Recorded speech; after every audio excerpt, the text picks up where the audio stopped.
I'm here on the Big Easy Accounting System Settings page.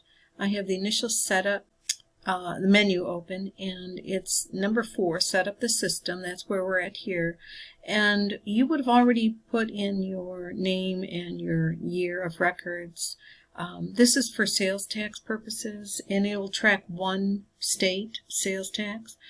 So if you sell out of state, then you probably have a merchant that handles your collecting and paying of sales tax for other states. Now, if you wanted to use the invoicing feature, this is where you would enter your URL here, and you can put your phone number here.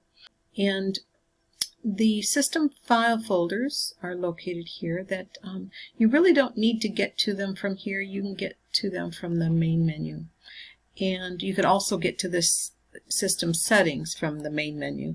But you're going to want to put in your beginning balances. If you only have a checking account, that's the only amount you'll put in here at the beginning of the year. If you have a balance sheet from the previous year, you're going to want to put your ending balances here to start off this new system. And your total assets should equal your total liability and equity. And that's it. Thanks for watching.